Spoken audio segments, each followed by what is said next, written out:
Consumption of current మనం చూస్తే 1003 యూనిట్ల నుంచి 1234 యూనిట్లకు పెంచాం. ఇంకొక పక్కన పెద్ద ఎత్తున ఇన్వెస్ట్మెంట్లు ముందుకు పోయాం. 16 లక్షల కోట్ల రూపాయలు ఎంఓయూలు చేశాం. 5 లక్షల పైన కంపెనీలన్నీ వర్క్ స్టార్ట్ చేశాయి.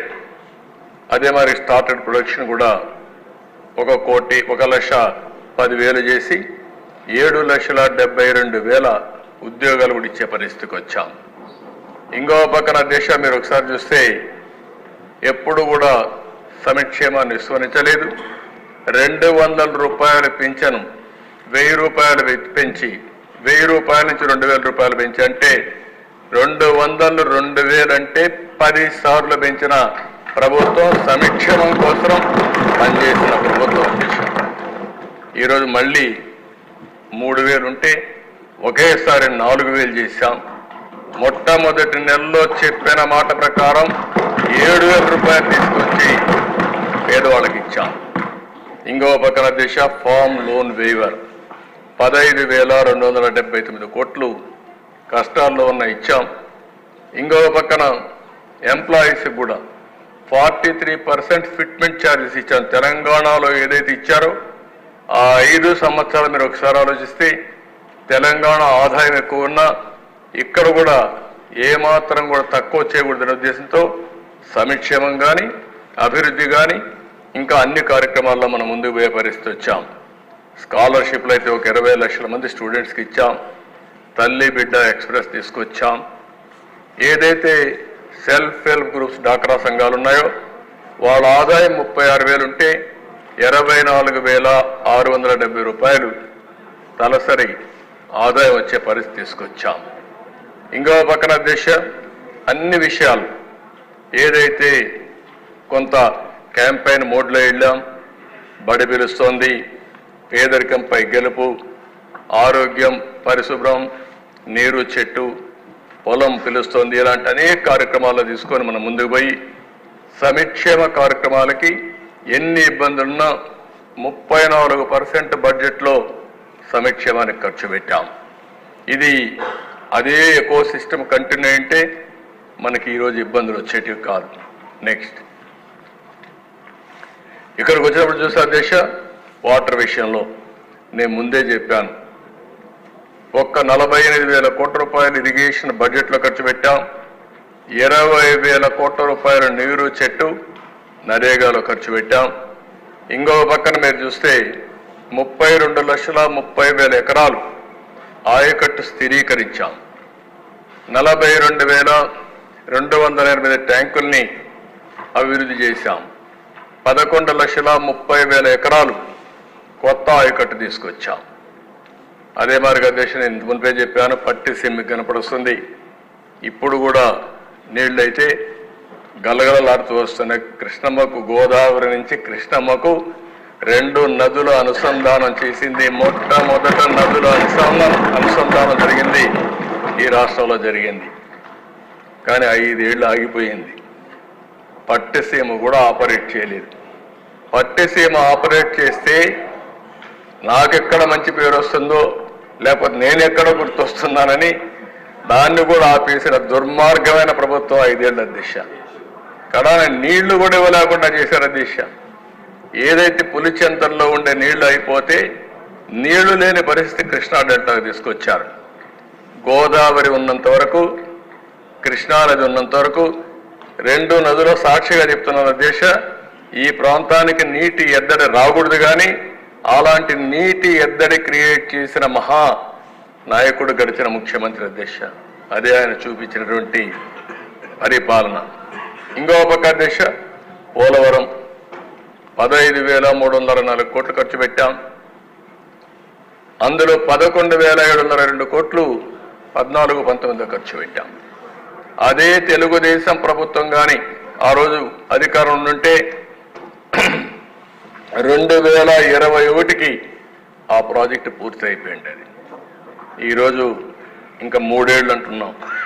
అంటే 27కి వస్తుందా, 28కి వస్తుందా? నిన్ననే అత్యవసరమైన పరిస్థితిలో పోలవరం డయాఫామ్ వాళ్ళు దెబ్బతింటే గవర్నమెంట్ ఆఫ్ ఇండియా ఒక ఎక్స్పర్ట్ కమిటీ వేశారు. వేరే దేశాల నుంచి పిలిపించి, అమెరికా, కెనడా ఆ దేశాల్లో ఉండే ఎక్స్పర్ట్స్ పిలిపించి ఒపీనియన్ తీసుకున్నారు.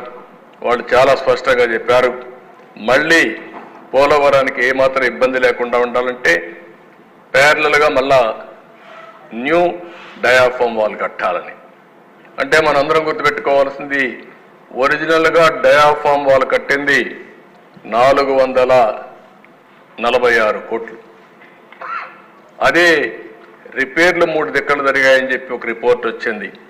ఆ 3 రిపోర్ట్లు చేస్తే 447 కోట్లు అవుతుంది. అయితే ఇది గ్యారంటీ లేదు. అందుకని వాళ్ళు రికమెండ్ చేసింది గోదావరి ఒకేసారి 50 లక్షల క్యూసిక్స్ ఆఫ్ వాటర్ ఓసారి వచ్చే అవకాశం ఉంది. పెద్దగా వస్తే పీక్ పీరియడ్లో దీనికి డిజైన్ చేసింది 50 లక్షల క్యూసిక్స్ ఆఫ్ వాటర్. మనం అందరం మాట్లాడుకుంటున్నాం 3 గేజెస్ చైనాలో, ప్రపంచంలోనే పెద్ద ప్రాజెక్ట్ అని. దానికంటే ఎక్కువ వాటర్ వచ్చే పెద్ద ప్రాజెక్టు గోదావరి.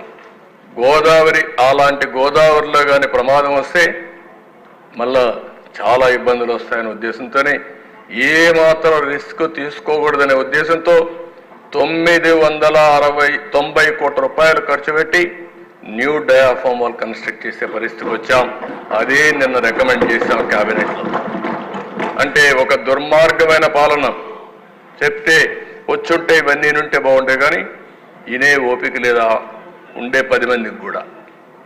ఈరోజు మనం గుర్తుపెట్టుకోవాలి, ఒక దుర్మార్గమైన పాలన వల్ల 466 కోట్ల రూపాయలతో అయిపోయిన ప్రాజెక్ట్ని ఈరోజు 990 కోట్ల రూపాయలు ఖర్చు పెట్టే పరిస్థితికి వచ్చింది.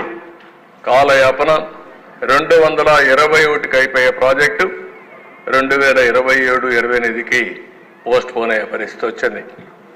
అదర్ ప్రాజెక్ట్స్ అధ్యక్ష, ఆ రోజు మీరు చూస్తే పురుషోత్తపట్నం లిఫ్ట్ ఇరిగేషన్ 2,15,000 ఎకరాలు, బొడ్డేపల్లి రాజగోపాలరావు వంశధార 2,10,000 ఎకరాలు, హంద్రి నివాసు జల స్రవంతి 1,93,000 ఎకరాలు, సర్దార్ గౌతలచ్చన్న తోటపల్లి 1,64,000 ఎకరాలు, శ్రీ కృష్ణదేవరాయ గాలేరు నగరి సుజల స్రవంతి 65,000 ఎకరాలు, కందుల ఓబుల్ రెడ్డి గుండ్లకమ్మ 60,000 ఎకరాలు. ఇవన్నీ కూడా న్యూ ఆయకట్టు క్రియేట్ చేసింది ఆనాటి తెలుగుదేశం ప్రభుత్వం. నెక్స్ట్ ఇంకో పక్క దేశ ఇరిగేషన్ కాన్సన్ట్రేషన్ పెట్టాం. రెండోది న్యూ ఎపిక్ సెంటర్ గ్రోత్ పెట్టి అమరావతి. అధ్యక్ష, ఈ ప్రాజెక్ట్ను చూస్తే ఎంత బాగుందో ఒకసారి చూడండి. వరల్డ్ బెస్ట్ సిటీగా తయారైంది. ఈరోజు దేశంలో ఒక ఆస్పిరేషన్ ఉంది, కొత్త నగరాలు రావాలని. ఇప్పుడు వచ్చిన నగరాలన్నీ చాలా పూర్వం వచ్చినటి. ఆ రోజు హైదరాబాద్ సికింద్రాబాద్ 2 నగరాలుంటే నేను సైబరాబాద్ నగరాన్ని యాడ్ చేశాను. ఇన్ఫర్మేషన్ టెక్నాలజీకి ప్రాధాన్యత ఇవ్వాలని ఆ పేరు నేనే పెట్టాను. బిల్ క్లింటన్ వచ్చాడు, ఆ రోజు ఇనాగరేషన్ చేసే పరిస్థితికి వచ్చాం. ఈరోజు అమరావతి అధ్యక్ష, ఆ రోజు కానీ ఇదే స్పీడ్లో కానీ జరిగి ఉంటే ఆర్టిఫిషియల్ ఇంటెలిజెన్స్ సిటీగా తయారయ్యేది. Amaravati first letter A, last letter I. అక్కడ హైదరాబాద్, సికింద్రాబాద్, సైబరాబాద్. ఇక్కడ అమరావతి దేవతల రాజధాని, ఆర్టిఫిషియల్ ఇంటెలిజెన్స్ రాజధానిగా తయారై ఉండేది. దాన్ని దుర్మార్గులు దెబ్బతీసే పరిస్థితికి వచ్చారు. ఇక్కడంతా అధ్యక్ష మీరు చూస్తే స్ఫూర్తి కూడా ఇంపార్టెంట్. 34,400 ఎకరాలు, 29,966 మంది రైతులు ఒక్క డిస్ప్యూట్ లేకుండా పూర్తిగా వాలంటరీగా స్వచ్ఛందంగా ముందుకొచ్చి ఈ ల్యాండ్ ఇచ్చే పరిస్థితికి వచ్చారు. 41,170 కోట్ల రూపాయలకు టెండర్ పిలిచాం. 4,318 కోట్లు పనులైనాయి. 1,265 కోట్లు ఇంకా పెండింగ్ బిల్స్ ఉన్నాయి. ఇది అయింటి అధ్యక్ష ప్రపంచం చర్చించుకునే విధంగా. ఒకప్పుడు హైదరాబాద్ని నేను ప్రపంచంలో ఎక్కడన్నా పోయినప్పుడు చెప్పేవాడిని, మీరు హైదరాబాద్కి రమ్మని. వాళ్ళు అడిగేవాళ్ళు, హైదరాబాద్ అంటే మీది పాకిస్తాన్ హైదరాబాదా, ఇండియా హైదరాబాద్ అని. నేను గర్వంగా చెప్పాను, హైదరాబాద్ ఇండియా హైదరాబాద్ అని. ఇప్పుడు ప్రపంచంలో హైదరాబాద్ గురించి చెప్పక్కర్లేదు, పాకిస్తాన్ హైదరాబాద్ ఎక్కడో ఉంది, ఇండియా హైదరాబాద్ ప్రపంచ పటంలో పెట్టినటువంటి పార్టీ తెలుగుదేశం ప్రభుత్వం అని చెప్పి కూడా నేను మీకు తెలియజేస్తున్నా. అలాంటిది ఇది కూడా ప్రపంచంలో ఒక మేలైన నగరంగా ఉండేది. 50,000 నుంచి 1,00,000 మంది అక్కడ నివాసం ఉన్నారు. ఇది ఇంకా మనం ముందుకు తీసుకెళ్ళి ఉండడం 7 లక్షల ఉద్యోగాలు వచ్చేటివి. ఈరోజు ఇది డెవలప్ అయి ఉంటే కనీస సంపద 2 లక్షల నుంచి 3-4 లక్షల కోట్ల రూపాయల ఆస్తి ప్రభుత్వానికి వచ్చేది. ఇది కూడా దెబ్బతినే పరిస్థితి వచ్చింది. ఓసారి చరిత్ర మళ్ళీ అమరావతికి పూర్వ వైభవం వస్తుంది. ప్రపంచం మొత్తం చర్చించే రోజు తప్పకుండా తీసుకొస్తామని సభ సందర్భంగా మరొకసారి విజ్ఞప్తి చేస్తున్నాం. అధ్యక్ష, 5 సంవత్సరాల మీరు చూస్తే ఎకనామిక్ గ్రోత్ 13.5%. టాప్ 3లో మందొకటి. ఇంకొక మాటలో చెప్పాలంటే సమానంగా 13.5లోనే మనం ఉన్నాం. అంటే నెంబర్ 1గా చేయగలిగాం. Manufacturing 10% growth, all India 8.4%. Primary sector అంటే వ్యవసాయం అనుబంధం 16% ఇది చేశాం. అందులో కూడా దేశ అక్వాకల్చర్ 29.6% గ్రోత్ వచ్చింది. ఇంకో పక్కన దేశ 7,72,000 మందికి ఉద్యోగాలు వచ్చాయి. ఇంకో పక్కన స్టేట్ ఓన్ రెవెన్యూ గ్రోత్ మన ఆదాయం 13.2% పెరిగింది. దేశంలో second fastest among major states అన్నింటిలో కూడా మంది 2వ రాష్ట్రంగా ముందుకు పోయాం. పర్ క్యాపిటా ఇన్కమ్ గ్రోత్ ఇది అందరికీ చాలా ముఖ్యం. ప్రతి ఒక్కరికి తలసరి ఆదాయం పెరిగినప్పుడే మనం చేసే పనుల యొక్క ఫలితాలు తెలుస్తాయి. ఆ రోజు మనం 13.2% పెంచాం. ఆల్ ఇండియా లెవెల్లో 9.7%.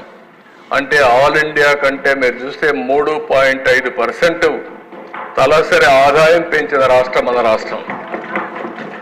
ఆ రోజు తెలంగాణ కంటే కూడా ఆల్ పారామీటర్స్లో మనం ముందుకు పోతున్నాం.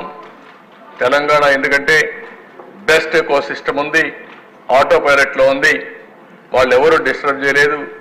మనం దాంతో సమానంగా పోవాలనే ఉద్దేశంతో వెళ్ళాం. స్ట్రాంగ్ ఫౌండేషన్ వేసాం. నెక్స్ట్ అక్కడి నుంచి దిశ అది గత చరిత్ర 19 ప్రారంభమైంది. మీరే చూస్తారు, దాచితే కూడా దాచలేము. అలాంటి ఫిగర్స్ అన్ని మీరు చూస్తే చాలా అధ్వానమైన పరిస్థితిలోకి వచ్చాం. నెక్స్ట్ ఇక్కడ మీరు చూసినప్పుడు decline in agriculture, service sector. ఈరోజు ఇక్కడ మీరు చూసినప్పుడు వ్యవసాయం 16% CAGR పెరిగితే ఇక్కడికి వచ్చే కొద్దికి 10.3%. అంటే 5.7% వ్యవసాయ గ్రోత్ రేట్ తగ్గిపోయింది 5 ఏళ్లలో.